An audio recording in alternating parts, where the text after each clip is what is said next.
का इस वीडियो में स्वागत है। आज हम इस वीडियो में समजातीय श्रेणी, होमोलोगस सीरीज और कार्बन यौगिकों का नामकरण, नोमेनक्लेचर ऑफ कार्बन कंपाउंड्स का अध्ययन करेंगे।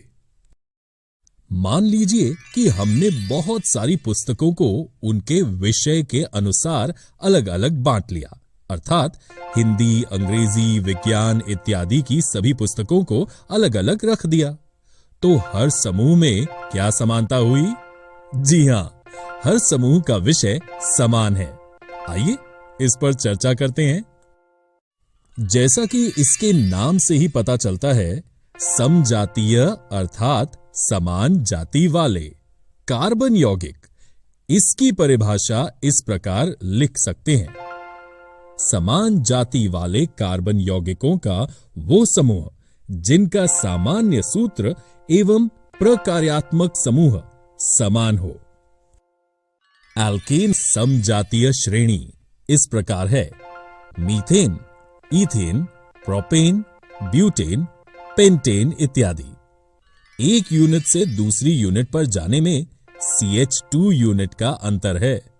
जैसे मीथेन से ईथेन में CH2 यूनिट का फर्क है, ईथेन से प्रोपेन, प्रोपेन से ब्यूटेन, ब्यूटेन से पेंटेन में भी CH2 का अंतर है। और जैसा कि आप देख सकते हैं कि इस श्रेणी के किसी भी यौगिक को हम CnH2n+2 इस सूत्र द्वारा दर्शा सकते हैं। जैसे कि श्रेणी के सबसे पहले यौगिक मीथेन में N की संख्या 1 होगी। अब यदि हम इस सूत्र में N की जगह 1 लिखें तो मीथेन के आणविक सूत्र CH4 पाएंगे। इस श्रेणी में सभी कार्बन यौगिक एकल आबंध सिंगल बॉन्ड से जुड़े हैं तथा इसलिए इनके नाम के आगे एन जुड़ता है, जैसे मीथेन, ईथेन इत्यादि। इसका मतलब यह भी है कि एक यूनिट से दूसरी यूनिट के बीच 14 द्रव्यमान का अंतर है, क्योंकि CH2 का द्रव्यमान है 14।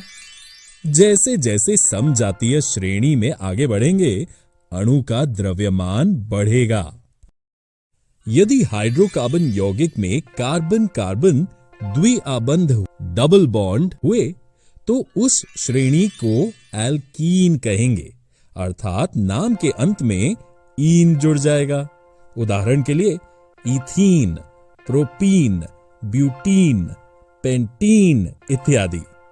इस श्रेणी में भी एक यूनिट से दूसरी यूनिट पर जाने में CH2 यूनिट का अंतर है।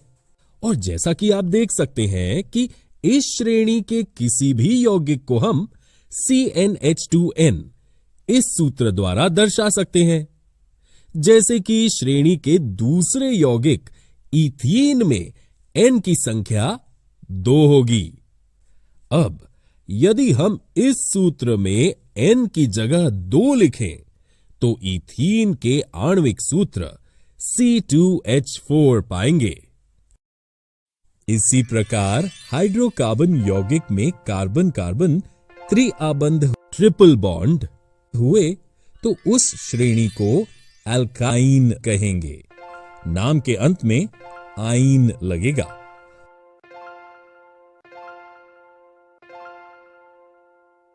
और वही महत्वपूर्ण बात कि एक यूनिट से दूसरी यूनिट पर जाने में CH2 यूनिट का अंतर रहेगा। और इस कार्बन श्रेणी के किसी भी यौगिक को हम CnH2n-2 इस सूत्र द्वारा दर्शा सकते हैं। आइए अब हम जानते हैं कि प्रकार्यात्मक समूह फंक्शनल ग्रुप किसे कहते हैं। जैसे OH alcohol, Cl chlorine, Br bromine इत्यादि। ये प्रकार्यात्मक समूह यौगिकों को एक विशेष गुण धर्म प्रदान करता है। जब किसी हाइड्रोकार्बन के अंदर एक हाइड्रोजन को कोई और समूह विस्थापित रिप्लेस कर देता है तो उसे प्रकार्यात्मक समूह कहते हैं। उदाहरण के लिए अल्कोहल OH लेते हैं। यदि मीथेन हाइड्रोकार्बन के एक हाइड्रोजन की जगह OH अल्कोहल समूह जुड़ेगा तो नाम के आगे ऑल जुड़कर मिथेनॉल बनेगा। ठीक इसी प्रकार पूरी समजातीय श्रेणी की रचना होती है। Methanol, ethanol, propanol, butanol, pentanol इत्यादि। आप अब तक समझ गए होंगे कि ये अल्कोहल की समजातीय श्रेणी है और यहां भी एक यूनिट से अगली यूनिट पर जाने के लिए CH2 जोड़ना है और एक यूनिट के अगली यूनिट पर जाने में 14 द्रव्यमान की बदल होती है। और क्योंकि सभी में एक ही प्रकार्यात्मक समूह OH जुड़ा है, इसलिए इन सभी के रासायनिक गुण धर्मों में भी समानता होती है। इसी प्रकार आप हाइड्रोकार्बन समूह में अलग अलग प्रकार्यात्मक समूह लगाकर समजातीय श्रेणियों की रचना कर सकते हैं। अतः अब आप समझ गए होंगे कि यौगिकों की ऐसी श्रृंखला जिसमें कार्बन श्रृंखला में स्थित हाइड्रोजन को एक ही प्रकार का प्रकार्यात्मक समूह प्रस्थापित करता है, उसे समजातीय श्रेणी कहते हैं। इसके लिए सबसे महत्वपूर्ण सूत्र यह है कि एक यूनिट से दूसरी यूनिट पर जाने में एक CH2 और 14 द्रव्यम बढ़ोतरी होती है। जब किसी समजातीय श्रेणी में आणविक द्रव्यमान बढ़ता है तो भौतिक गुण धर्मों में क्रमबद्धता दिखाई देती है। ऐसा इसलिए होता है क्योंकि आणविक द्रव्यमान के बढ़ने के साथ गलनांक एवं क्वथनांक में वृद्धि होती है। पूर्ण रूप से प्रकार्यात्मक समूह के द्वारा सुनिश्चित किए जाने वाले रासायनिक गुण समजातीय श्रेणी में एक समान बने रहते हैं। आशा है आप सबको समजातीय श्रेणी से संबंधित कोई दुविधा नहीं होगी। आइए अब हम कार्बन यौगिकों के नामकरण की विधि का अध्ययन करें। कार्बन यौगिकों की नाम पद्धति समझने से पहले एक नाम का उदाहरण देखेंगे, जैसे श्री महेंद्र सिंह धोनी। इस नाम में श्री को प्रीफिक्स अथवा पूर्व लग्न कह सकते हैं। महेंद्र फर्स्ट नाम हुआ, सिंह मिडिल नाम और धोनी सरनेम है। ठीक इसी तरह कार्बन यौगिकों का नाम भी 5 हिस्सों में बटा है। आइए जानते हैं कि वो 5 हिस्से कौन से हैं। सबसे पहला हिस्सा होता है प्राथमिक पूर्व लग्न, फिर आता है द्वितीय पूर्व लग्न, फिर आता है कार्बन श्रृंखला, फिर आता है द्वितीय अनुलग्न जो नाम के पीछे जोड़ते हैं, और फिर आता है प्राथमिक अनुलग्न। इस तरह हमारे कार्बन यौगिक का नाम 5 हिस्सों में बटा हुआ है। अब चर्चा करेंगे इस नाम पद्धति के नियमों की, परंतु ये एक बार में आपको समझने में थोड़ी मुश्किल हो सकती है, क्योंकि गणित की ही तरह इसमें आपको अभ्यास की आवश्यकता होगी। उदाहरणों के माध्यम से इसकी चर्चा करने से ये आपको समझ आने लगेंगे और आप किसी भी यौगिक का नामकरण करने में सक्षम हो जाएंगे। आइए जानते हैं नाम पद्धति के बारे में। देखिए, सबसे पहले आपको बताना होता है प्रतिस्थापी के बारे में। अब ये प्रतिस्थापी क्या होता है? जैसे केवल कार्बन और हाइड्रोजन है तो उसे कहते हैं हाइड्रोकार्बन। अगर इसके अंदर हम किसी हाइड्रोजन को हटाकर उसकी जगह फ्लोरीन लगा दें, क्योंकि हाइड्रोजन और फ्लोरीन दोनों कार्बन के साथ एक बंध बनाते हैं, ठीक इसी प्रकार हाइड्रोजन की जगह क्लोरीन, ब्रोमीन या आयोडीन लगाया जा सकता है। अब ये क्या है? ये हैं प्रतिस्थापी, क्योंकि इन्होंने हाइड्रोजन को प्रतिस्थापित करके उसकी जगह ले ली है।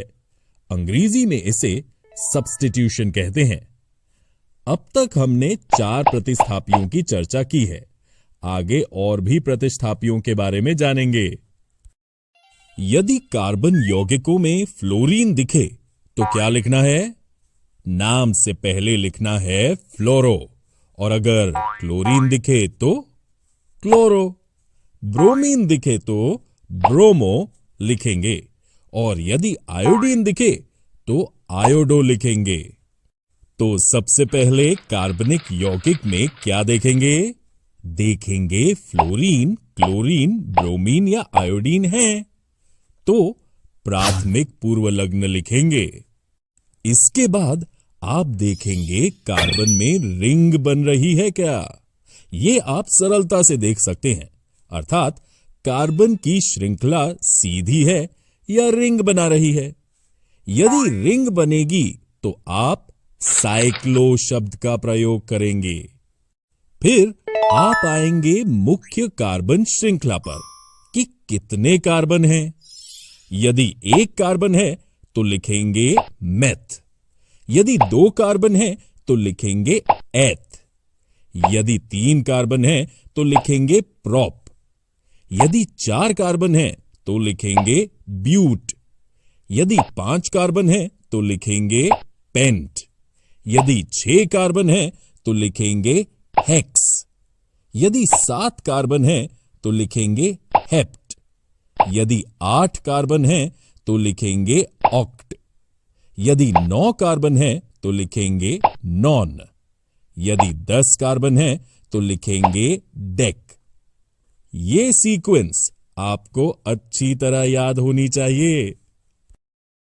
अब आप देखेंगे कि कार्बन कार्बन के बीच एकल आबंध सिंगल बॉन्ड है या द्वि आबंध डबल बॉन्ड है या त्रि आबंध ट्रिपल बॉन्ड है।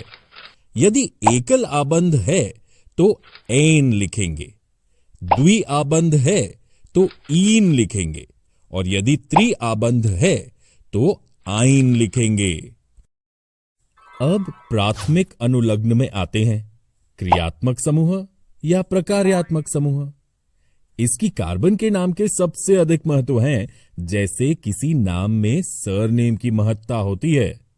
यदि प्राथमिक में OH या हाइड्रोक्सिल दिखे तो वो अल्कोहल है, इसके लिए आप लिखेंगे ऑल।